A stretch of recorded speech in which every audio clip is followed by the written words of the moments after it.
Good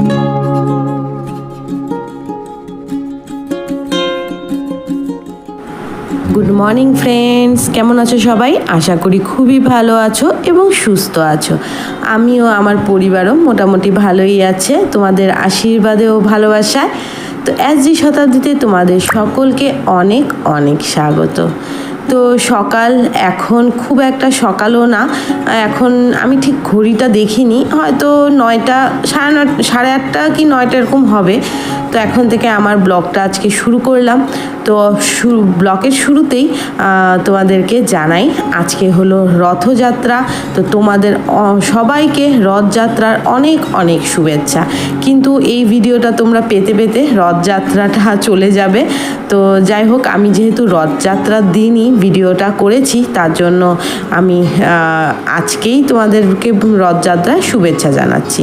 তো আজকে সকাল থেকেই রোদটা উঠেছে, তার জন্য ভাবলাম যে সমস্ত কিছু বিছানাপাতি একটু ধুয়ে নিই যতটা পারি। তো তার জন্যই বিছানাপাতিগুলো উঠাবো, উঠিয়ে নতুন চাদর, মানে চাদর, বালিশের কভার এগুলো পাতাবো।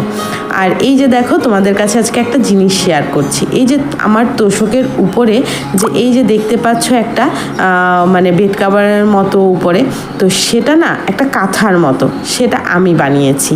তো এটা কি দিয়ে বানিয়েছি জানো?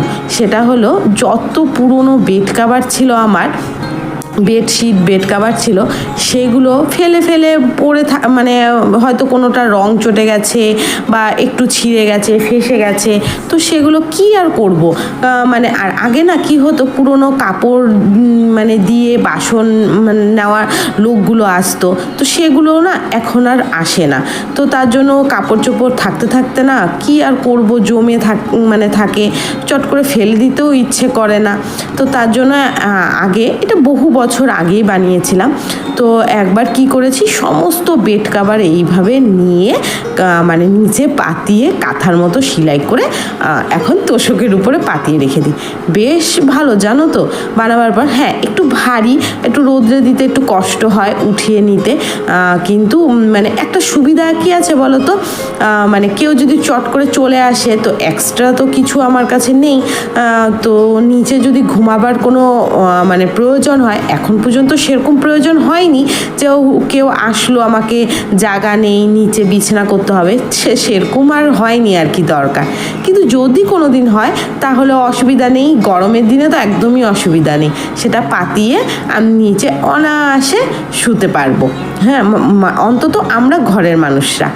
আর এটা কিন্তু আমার যখন বাড়ির কাজ হয়েছিল, সেগুলো কিন্তু তুমি লক্ষ্য করলে, তোমরা যারা দেখেছো তারা দেখতে পারবে, এই জিনিসটা দিয়েই কিন্তু আমরা নিচে পাতিয়ে শুয়েছিলাম। তো ঠেকার কাজটা কিন্তু তখন ভালোই চলে গেছিলো, আর তোষকগুলো আমরা গুটিয়ে রেখেছিলাম। তো চলো, বিছানার চাদরটা চেঞ্জ করে পাতিয়ে নিলাম, এখন বালিশের কভারগুলো পাতিয়ে নিব। আর আমার কি জানো তো, আমার পুরনো জিনিস ফেলে না দিয়ে নতুন এগুলো দিয়েই কিছু একটা করে নতুনভাবে তৈরি করার খুব মানে এগুলো আমার মানে চেষ্টা, আমি এগুলো চেষ্টা করি, বানাই, আমার খুব ভালোও লাগে। আর এই গুণটা আমি গর্ব করে বলতে পারি, সেটা আমার মার থেকে পেয়েছি। আমার মা এই ধরনের পুরনো বেড কাভার, পুরনো নাইটি, যে কোনো কাপড়, সেগুলো দিয়ে নতুন নতুন জিনিস মানে তৈরি করতে মাও পছন্দ করে, সেলাই করতে আমিও পছন্দ করি। যেমন ধরো, এই যে বালিশটা, আমি এখন বালিশের কাভার দিচ্ছি, যে বালিশটা দেখছো সেটা কিন্তু আমার হাতের তৈরি।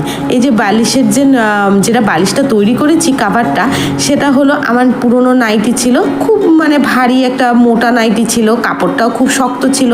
তো সেটা নাইটিটা ডিসকালার হয়ে গেছিলো, তো এটা কেটে আর কিছুটা তুলো কিনে এনেছিলাম, আর পুরনো তুলো দুটো মিলিয়ে বাস বালিশে ভরে কাভারটা বানিয়ে বালিশ ভরে বাস তৈরি করে দিয়েছি বালিশ। তো সেই ধরনের কাজগুলো আমার খুব পছন্দ করতে, ভালো লাগে। যদি সময় হয় তাহলে আমি এইসব নিয়েই ব্যস্ত থাকি। আর ওই যে দেখো, খাটের ওই সাইডে দেখা যাচ্ছে একটা মিকি মাউস কার্টুন কোল বালিশের কাভার, সেটা আমি তৈরি করিনি, সেটা মা তৈরি করেছিল। এটাও একটা জামা, আমার মেয়ের ছোটোবেলার জামা ছিল, তো সেটা কেটে মা একটা কোল বালিশের কাভার তৈরি করে দিয়েছে। তো সেই ধরনের গুণগুলো মার থেকেই পাওয়া। তো আমি মনে করি, কোনো কিছু যদি একদম নষ্ট না হয়, না ফেলে দিয়ে যদি কোনো কাজে লাগানো যায়, তো সেটা ভালো নয় কি? তো সেটাই করার চেষ্টা করি। তো এইভাবে গল্প করতে করতেই আমার কাজগুলো সেরে নিয়েছি। আর সকালের খাওয়া দাওয়া কমপ্লিট হয়ে গেছে। আর তোমাদের দাদা ভাই তো আসেনি, একবারে বাজার নিয়ে আসবে, এসে সকালের খাওয়া দাওয়া করবে। আর আমার এই দুষ্টু ছেলেটা জানো তো আজকে বাড়ি আছে, যেহেতু রোববার আর রথযাত্রার ছুটিও মানে আছে, তো বাড়ি আছে। আর বাড়ি থাকা মানে সকাল থেকে শুরু হয়ে যায়, মানে আমার থেকে বেশি ওর দিদির সাথে।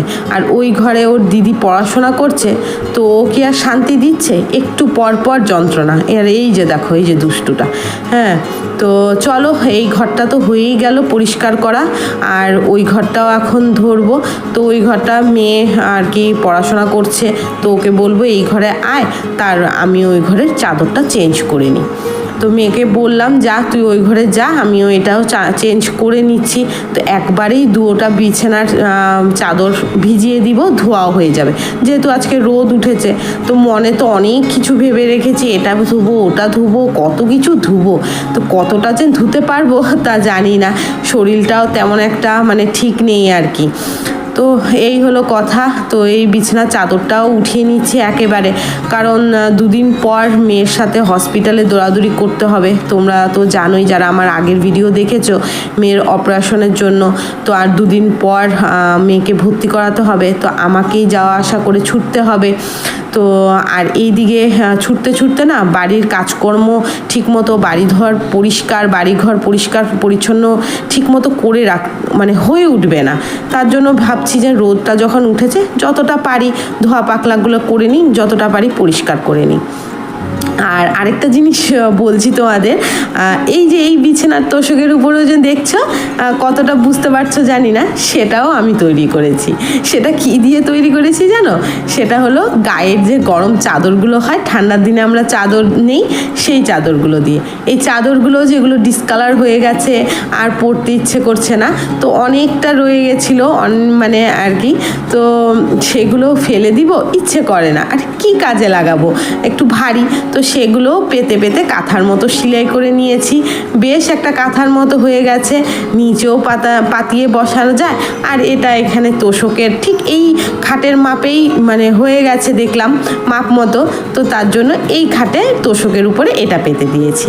তো সেগুলো কাজেও লেগে যাচ্ছে, কাজেরগুলো বেশ ফেলানোও যাচ্ছে না, নষ্ট মানে ঠিক নষ্টও হয়নি, শুধু ডিসকালার হয়েছিল, তো সেগুলো কাজে লেগে গেল। তো এইগুলো আমি করতে থাকি। তো সেগুলো করেছিলাম আমার ছেলে হওয়ার আগে, অনেক বছর আগে। তখন মেয়ে ছোট, মেয়েকে স্কুলে দিয়ে কাজকর্ম সেরে, বা মেয়েকে বিকেলে টিউশনি দিয়ে এসে যদি আমার পার্লারের কোনো কাজ না থাকে, তখন অবসর সময় বসে বসে এইগুলো কাজ করি। আমার এগুলোই বেশ ভালো লাগে, সময়টাও নষ্ট হয় না, সময়টাও কাজে লেগে যায়, আর কাজগুলো হয়ে যায়। তো কোনো সময় যদি শরীরটা ভালো না থাকে, তখন তো শুয়ে বয়ে কাটিয়ে দিই, আর শরীরটা ঠিক থাকলে তখন এইসব কাজ করি। তো সব কিছু কাজকর্ম তো তোমাদের কাছে শেয়ার করতে পারি না, তো চেষ্টা করব অবসর সময়ে যেগুলো কাজ আমি করি সেগুলোও তোমাদের কাছে শেয়ার করার। তো অনেকটা কিন্তু নিজের প্রশংসা করে নিলাম। নিজের প্রশংসা করতে মানে সচরাচর কি বলবো, আর নিজের প্রশংসা নিজে আর কী করবো বলো। তো যাই হোক, এইভাবেই কাজকর্ম করি। তারপরে বাড়তি কাজ আছে, আর তোমাদের দাদা ভাই চলে আসবে, এসে বাজার কি আনে দেখি। তারপরে তো রান্নাবান্নার কাজটাও করতে হবে। আর এদিকে মেয়েকে বললাম, তুই পড়ালেখাটা কমপ্লিট করে ঘরটা ঝাড় দিয়ে স্নান করে পুজোটা দিয়ে নিস, আর আমি এদিকে ঘর মুছে কাপড়গুলো যেগুলো ভিজানো থাকবে সেগুলো ধুয়ে আমি রান্নাবান্না সেরে সমস্ত করে নিব, তুই শুধু ঘরটা ঝাড় দিয়ে স্নান করে পূজাটা দিয়ে নি। তো মেয়েকে এটা বলে দিলাম। তো এখন বাজার কি আনে সেটার উপরে নির্ভর করছে যে কি রান্না হবে আর কি। তো চলো, সকালে তো এক পোস্ত ভাত হয়েই গেছে, সিদ্ধ ভাত, তো সেগুলো খাওয়া দাওয়া হয়েছে, এখন দুপুরেরটা বাকি আছে। তো এদিকে কথা বলতে বলতে ঘর আমার বিছানার চাদর পরিপাটি করে গুছানো হয়ে গেছে। এখন চলো এদিকে কাপড় চোপড়গুলো ভিজিয়ে নিই, আর এদিকে বাড়তি আর টুকটাক কী কাজ আছে করে নিই। এই যে তোমাদের দাদা ভাই চলে এসেছে বাজার নিয়ে, আর আজকে নিয়ে এসেছে মাংস। আর আমি না ওকে বলতেই ভুলে গেছিলাম, আজকে যেহেতু রথযাত্রা তো নিরামিষ খাওয়াটাই কেন যেন মনে হচ্ছিল ঠিক, কিন্তু বলিনি, ভুলেও গেছি। আর যেহেতু চলেই এসেছে নিয়ে, তো কি আর করব বলো। আর ছেলে যেহেতু মানে পছন্দ করে খুবই আর কি মাংসটা, আর রোববার আর ছেলে দেখেও ফেলেছে, তো এখন আর এটাকে রেখেও দেওয়া যাবে না। আর এই যে দেখো পিঁপড়ে, উফ কি পিঁপড়ের জ্বালা হয়েছে কি বলবো। এই বর্ষার দিনে এই পিঁপড়ের জ্বালা মানে সাংঘাতিক যন্ত্রণা করে এই পিঁপড়ে। তো চলো বন্ধুরা, এদিকে কাপড়টাও ভিজাবো, আর এটাকেও ভালো করে ধুয়ে নিয়ে মশলাপাতি কুটে এটাকেও বসিয়ে দিচ্ছি, রান্নাবান্না সেরে নিচ্ছি। তো চলো এগুলো করে নিই, তারপরে আসছি।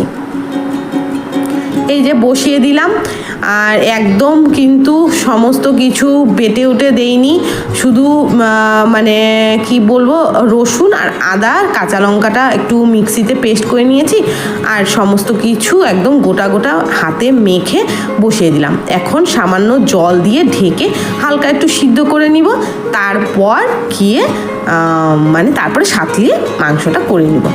তো এর মধ্যে একটু জল দিয়ে বসে নিই, তার মধ্যে কাপড় চোপড় আর ছেলেকে স্নান করে নিই। চলো এই যে কাপড় ধুয়ে চলে এসেছি, ছেলেকে স্নান করানো হয়ে গেছে, আর করিয়ে তারপরে কাপড় ধুয়ে চলে আসলাম ছাদে মেলতে। ওয়েদারটা দেখো আজকে কেমন ঝরঝরা ওয়েদার, উফ দারুণ লাগছে, অনেক দিন পর এমন একটা দিন দেখতে। আর সব আগের যা ভিজা কাপড় ছিল সেগুলো সকালেই মেলে দিয়েছিলাম, তো বেশ শুকিয়ে গেছে। এক পোস্ত কাপড় তো মেয়ে নিয়ে গেছে আর কি, আর এইগুলো কয়েকটা আছে শুকনো, তো সেগুলো এখন আমি উঠাবো। আর এদিকে ছেলেকে স্নান করিয়ে টিভি চালিয়ে দিয়েছি, আর মেয়েকে বলেছি যা তুই স্নান করে নে, আমি এদিকে কাপড়টা মেলে তারপরে মাংসটা হয়ে যাবে, তারপরে এদিকে যত বাসন ওসন মানে ধোয়াধাই আছে এগুলো করে ঘরটা মুছে স্নান করে নিব। আর ইচ্ছা আছে আজকে একবারই ছেলের সাথে খাবো, আগে ছেলেকে মানে দিব না, কারণ ছেলেকে আজকে ভারী কিছুই দিয়েছি আর কি খেতে, ওরও আর মানে বলছে না যে মা আমার ভুক লেগেছে আমাকে দাও আর কি। তো যে এই জন্য ভাবছি একবারে সেরে একসাথেই আমিও খেয়ে নিব, ওকেও খাইয়ে দিব, এটাই ভেবে রেখেছি। দেখি যদি তারপরে ছেলে বায়না করে তাহলে তো ওকে খাইয়ে দিতেই হবে আর কি। আর এদিকে কাপড় ধুয়ে নিয়েছি, ইচ্ছা ছিল তো আজকে প্রচুর প্রচুর কাপড় ধোবো, ইচ্ছা করলে কিন্তু ধুতেও পারতাম, কারণ আমি কাপড় ধুতে প্রচণ্ড ভালোবাসি, তোমরা সবাই জানো। কিন্তু কি আর করব, একটা মনে ভয়ও ছিল যদি আবার বৃষ্টি চলে আসে, কোনো গ্যারেন্টি নেই এই ওয়েদারের আর কি এখন। তো যদি আবার বৃষ্টি চলে আসে তখন কি করব, এই কাপড়গুলো বা কোথায় মেলে শুকাবো, তো সেই ভয়ে ভয়ে যতটা না ধুয়ে না পারা যায় সেগুলো আর কি ধুলাম, আর যেগুলো না ধুলেও হবে সেগুলো রেখে দিয়েছি। দেখি কালকে যদি রোদ উঠে তাহলে কালকে আবার কিছুটা ধুয়ে দিব, আর রোজের কাপড় তো আছেই, সেগুলো তো বেরাই আর কি। তো চলো এই ওয়েদারে এগুলো করে নিই, তারপরে নিচে গিয়ে বাসনপত্র কিছুটা ধুয়েছি কিছুটা আছে, এগুলো ধুয়ে রান্নাঘর পরিষ্কার করে ঘরটা মুছে স্নান করে তারপরে একেবারে বসে যাব খেতে আর কি। তো চলো দেখতে থাকো। আর ছাদটা জানো প্রচণ্ড পিছলা হয়েছে, কবে যে ধরতে পারবো মানে কি বলবো আর কি। আর আমি খুব সাবধানে সাবধানে পা ফেলাচ্ছি, প্রচণ্ড পিছলা হয়েছে। ভাবছি যে মেয়ের ওই অপারেশনের হয়ে যাক, তারপরে একদিন দিন যদি ভালো হয় তখন ছাদে একটু ব্লিচিং দিব, আর ছাদটাও পরিষ্কার করবো। আর গাছগাছালে প্রচণ্ড জঙ্গল হয়ে আছে, মানে উঠতেই পারছি না, কি আর করব। তো এই যে কাপড় মেলা হয়ে গেল, সমস্ত কাপড় মেলে দিয়েছি। আর চলো তোমাদের আজকে একটা জিনিস দেখাই, চলো তো দেখো। এই যে দেখো, চিনতে পারছো এটা কি? বলো তো এটা কি? আশা করি চিনতেই পারছো। তো সেটা আর বললাম না, তোমরাই বলো এটা কি। হ্যাঁ, তো চলো তোমাদের এটাও ছাদে এসেছি, ভাবলাম তোমাদের দেখিয়ে নিই যে কতটুকু হয়েছে, কেমন আছে আর কি। তো চলো নিচে যাওয়া যাক। এই যে বন্ধুরা, রান্নাবান্না কমপ্লিট হয়ে গেছে, আর আজকে আর কিছু করলাম না, শুধু চিকেনটাই করলাম। আর একদম দেখো পাতলা লাল লাল ঝোল করেছি। তোমাদের দাদাভাই আজকাল জানি না কেন যেন শুধু বলছে পাতলা পাতলা ঝোল করো, তো তার জন্য আজকে একদম গ্রেভি করিনি, পাতলা একটা ঝোল করেছি। আর এদিকে আবার সসপ্যানে একটু ভাত বসিয়ে দিয়েছি। সকালের ভাত বেশি করেই করেছিলাম, তো আছে, তাও যদি লাগে, যেহেতু আজকে মাংস হয়েছে। আর এই যে দেখো অবস্থা আমার, একদম মাংসের সাতলাবার সময় তেল ছিটে পড়েছে, এগুলো সমস্ত পরিষ্কার করব এখন। তো চলো এগুলো সব সেরে স্নান দান করে আসছি। এই যে স্নান দান করে চলে আসলাম, একবারে ভাত নিয়ে আর ছেলের ভাত আমার ভাত একসাথে নিয়ে খাওয়া দাওয়া করে নেব। তো চলো খাওয়া দাওয়া করে একটু রেস্ট করে তারপরে আসছি, তারপরে তোমাদের সাথে কথা হচ্ছে। তো বন্ধুরা একবারে চলে আসলাম। এখন কয়টা বাজে জানো? রাত 8:30, হ্যাঁ 8টা কি 8:30 এরকম হবে। তো একটু ঘুমিয়েছিলাম, ঘুমিয়ে উঠে সন্ধ্যা দিয়ে মানে একদমই ভালো লাগছে না, কেন যেন মাথাটা প্রচণ্ড ঘুরাচ্ছে, ঝিমঝিম করছে। এখন ওষুধ, এত কড়া কড়া ওষুধ খেয়েছি দাঁতে ব্যথার জন্য, সেই জন্য নাকি প্রেশারটা একটু আপ ডাউন হচ্ছে তার জন্য বুঝতে পারছি না। মানে বাইরে গেলে প্রেশারটা একটু মাপাতে হতো আর কি। তো যাই হোক, আর এদিকে ভাত বসিয়ে দিয়েছি, আর ভাবলাম বসে থেকে কি করব, এই কাজটাও কমপ্লিট করি। কারণ এগুলো না কবে থেকে পড়ে আছে, ভালো লাগে না এসব মানে ফেলে রাখতে। অবসর সময় এগুলো মানে করে নিলেই হয়, কিন্তু শরীরটাও তো আর সাথ দেয় না যে এগুলো বসে বসে করব। আর এই বসে বসে এই জন্য ভাবলাম এটা কমপ্লিট করে নিই। তো সেদিনকা দেখেছিলে আমি কুর্তির কাপড়টা কেটেছি, তো কি হয়েছে জানো, এই কুর্তির কাপড়টা না খুবই পাতলা, ধুলে মনে হয় আরও একটু পাতলা হবে, তো সেটা বেশি দিন হয়তো পরতে পারবো না। তো একটা লাল কাপড় ছিল আর কি, সেটাও চুড়িদারের প্যান্টের কাপড়, তো ভাবলাম সেটাই ভিতরে আমি লাইনিং হিসাবে দিয়ে দিই, তাহলে দুটোটা কাপড়ই কাজে লেগে যাবে, আর কুর্তিটা ভারীও হবে, ভিতরটা ভেসেও উঠবে না, আর পরতেও পারবো। তো তার জন্যই কাপড়টা বিছিয়ে আর উপরে যে সেদিন কুর্তিটা মানে কেটেছিলাম সেটা মানে বিছিয়ে দিয়ে আমি ওই মাপ মতো কেটে নিচ্ছি। তো আর এদিকে ভাতটাও মানে বসিয়ে দিয়েছি, রাত্রের ভাত।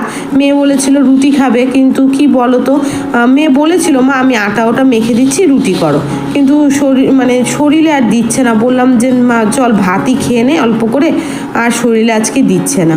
আর এইদিকে দেখো ভাবলাম কুর্তিটা একদম প্লেন হবে, কেমন একটা লাগবে, তো চলো একটা ডিজাইন করি।